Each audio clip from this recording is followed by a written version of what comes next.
Hello and welcome to New Wave Global. You're watching Unraveled and I'm Marvi Sirmed. My apologies for not bringing you this episode of Unraveled sooner because I've been under the weather and I still am coughing every now and then, so you'll have to bear with me during this episode. So, on September 14, India played Pakistan in the Asia Cup Group A match in Dubai. So, first, credit where it is due. Congratulations to India for a professional win. India beat Pakistan by 7 wickets.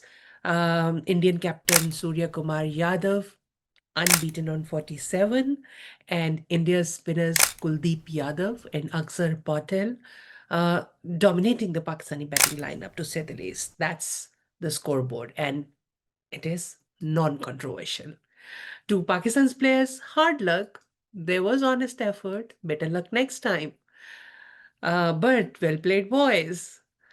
Now, the part that is controversial and that cannot be ignored. Unfortunately, the match did not just end on the field. There was heat in the rituals. At the toss, Indian captain Suryakumar Yadav refused to shake hands with Pakistani captain Salman Ali Agha. No handshake, no eye contact. The two captains simply exchanged, you know, lists via the umpire and retreated. Match happens, and after the match, Indian players walked off immediately, skipping the customary post-match niceties, handshake, even as Pakistani side waited. Pakistani captain Salman Agha, who skipped the post-match presentation. Only Shaheen Shah Afridi was present among Pakistani players for that segment. Pakistan's coach Mike Mohsin says his team walked over to shake hands, but the Indian players had already gone in. He called it disappointing. Pakistani captain Salman Agha then, who skipped the presentation in protest. Now, all these points are on the record. A detail that matters is the match referee was, whose name was Andy Pycroft, hails from Zimbabwe. After the game, Pakistan's board formally asked for Pycroft's removal from the Asia Cup appointments. Reporting in India also cites sources saying the referee, Mr. Pycroft, failed to communicate a post-match no handshake protocol, contributing to the confusion. Pakistan alleges partiality. The referee and ACC have not publicly acknowledged any bias. Of course, they will not. But the affected party, Pakistan, alleges them for exactly the same. Now, those are the claims and the fact checked around them. In his remarks, India's captain Suryakumar Yadav dedicated the win to the Indian armed forces and said the team stands with the families of the April 22 Pahalgam victims, a line widely read in Pakistan as a pointed message. Now, I must put that on record here that Pakistani civil society, the media, the politicians, the government, all of them have condemned Pahalgam attack in unison. Pakistani civil society, not just the peaceniks, even the usual hawks on Pakistani media have expressed uh, condolences to the victims' families. That's on record, and this can be fact checked by any means. Now, the statements uh, uh, by these by Pakistani civil society for solidarity with Pahalgam victims and Indian from the statements from Indian side as well, criticizing Pakistan for the Pahalgam attack and bitterness against Pakistan. All of these statements are quoted across multiple outlets, not just in Pakistani newspapers, but Indian media as well and the international media. So, what happened before and after the match beyond the cricket? What we witnessed was ritual collapse, the shared grammar of sport, handshakes, quick words at the toss, joint congratulations at the presentation. All of this was replaced by silence, walk-offs, you know, arrogant and rude silence and walk-offs, I must say, in a rivalry already freighted by the Pahalgam massacre and the May cross-border fighting, I must remind you. It is not a footnote. It is the story. Now, perspective, updates, analysis, uh, you know, the unravel stake. Let's unravel. One, India played and won under a rules-bound policy.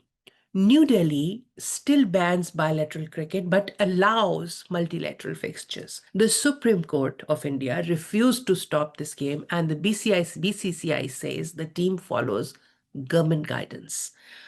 All of that is consistent with a decade of precedent. Second, the no handshake controversy is now formally on the table. Pakistan has asked the tournament to remove the referee. There is even talk in Pakistan's media of withdrawing from the event if this officiating is not changed. Claims we will keep tracking as they evolve and keep you informed about. Third, uh, it's the governance context that also matters. The ICC, International Cricket Council, ICC chair today is Jay Shah, who is the son of India's Home Minister, Amit Shah. He assumed office in December of last year, 2024, after his years as BCCI secretary. BCCI is Board of Control for Cricket in India, the equivalent of Pakistani Cricket Board. And also, he has been ACC president. ACC is the Asian Cricket Council. Critics across South Asia cite this as a proof of Indian influence in global cricket. But the supporters of this influence call it a reflection of India's commercial weight and administrative experience. Both are true. He does hold that office, and influence is not a rumor or a conspiracy theory. It is there. And India exercises it with impunity. Four, the most uh, the the most worrying was the post-match words. Dedicating a win to the armed forces and invoking Pahalgam is for many Indians an expression of solidarity and grief. For the world, however, especially the Pakistanis, it reads as bringing geopolitics onto the podium. That tension is real, and still, sportspersonship norms exist precisely to keep a minimum floor of respect when politics spills over. On that floor, India won the match, but India lost the moment. India lost the moment. Fifth, what are people saying? You can feel the Pakistani reaction in the public square. For example, former speedster Shoaib Akhtar urged, shake hands, hug it out, but when the match starts, fight like champions. Another Pakistani fan account on X com complained India stained the spirit by refusing handshakes. Former Pakistani captain Rashid Latif blasted the walk-off. Pakistani players were waiting, but Indian players went inside the dressing room. Where is ICC? Now, Pakistani Cricket Board PCB's chief, Mohsin Naqvi, who is also the Pakistan's Home Minister, um, uh, Internal Affairs Minister, Interior Affairs Minister, posted on X again. Utterly disappointing to witness the lack of sportsmanship. Well, we at Unraveled, at New Wave Global rather, we call it sportspersonship, being more inclusive as far as gender is concerned. So he goes on, dragging politics into the game goes against the spirit of sports. On the Indian side, it is complex. There were prominent calls to boycott in the run-up, yet you see the stadium was full of blue and the match proceeded. The split screen inside India is this: grief-driven anger after Pahalgam and cricket-first pragmatism under a multilateral tournament's rules. Why is the anger in India so intense? That's important to understand. Here are the pillars, not as judgment, but as explanation. The April 22 attack was claimed by the Resistance Front, TRF. In July, the United States designated TRF as a terrorist organization and added it as an alias of Lashkar-e-Taiba. For many Indians, that formal link confirms what they have long believed about LET fronts. Now, from Mumbai 2008 attacks to Pulwama 2019, Indian memory is crowded with mass casualty attacks traced to groups India says operate from Pakistani soil. Each new attack erodes India's peace constituency. That constituency has existed. We must not forget Lahore bus diplomacy of 1999, LOC ceasefire of 2003, and reaffirmation of it in 2021. We cannot ever forget Aman Ki Asha, Kartarpur corridor, and dozens of track to dialogues of which I have been a part for like 25, 30 years. Moments when Indians did support engagement. And this entire experience of engagement with the peaceniks on both sides and the people-to-people contact has enabled us to have countless friends on both sides of the border. India says it struck LET, JEM, Lashkar-e-Taiba, and Jaish-e-Mohammed linked sites inside Pakistan after Pahalgam, Pakistan. From Pakistan's perspective, and from international law's perspective, this was a violation of Pakistan's territorial integrity, an attack on Pakistan. Also, Pakistan disputes characterizations and casualties, but for Indian audiences, those targets symbolize infrastructure behind repeated attacks on Indian soil. That is the mental map many Indians bring to the toss, to the handshakes, and to the presentation and the cricket ground. But why don't many Pakistanis get that anger? Because two truths run in parallel in Pakistan.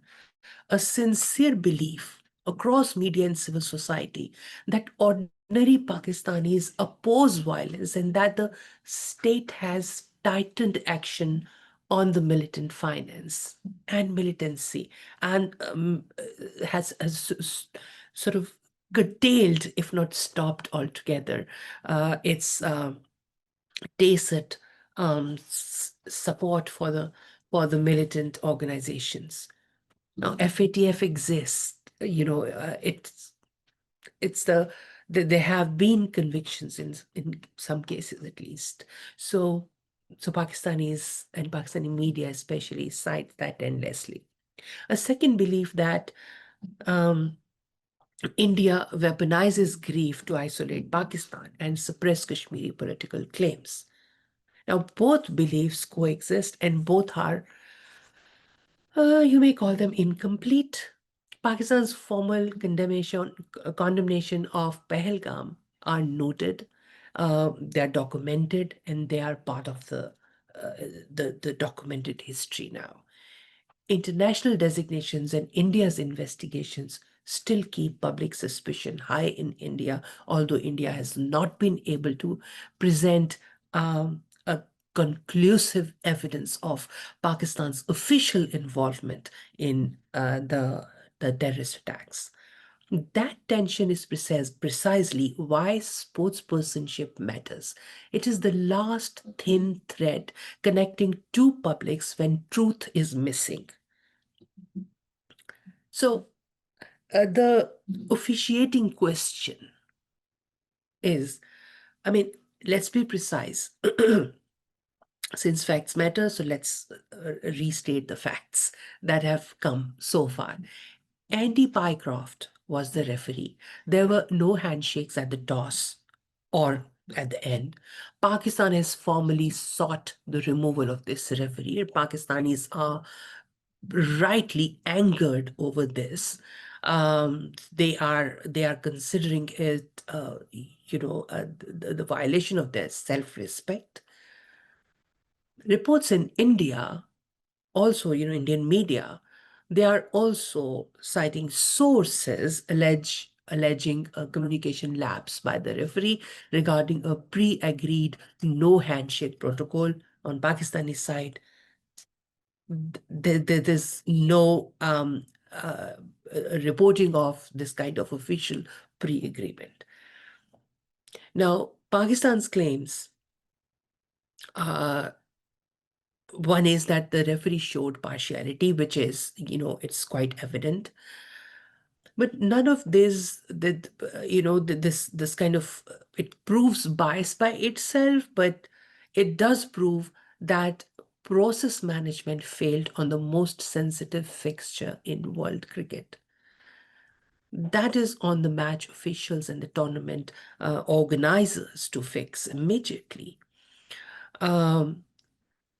Now, about the media, about the politics and the optics, a section of Indian media and political actors demanded a boycott, yet did not press the government that actually chose to play.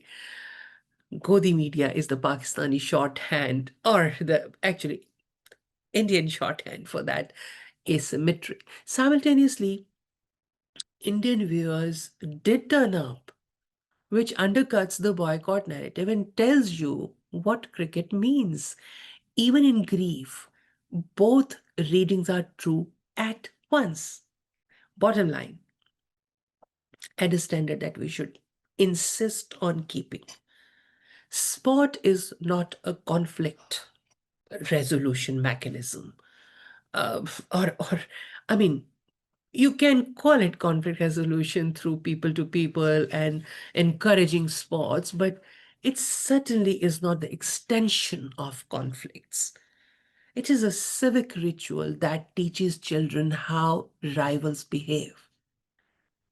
It teaches us to be civilized. On 14th of September, the cricket was clinical.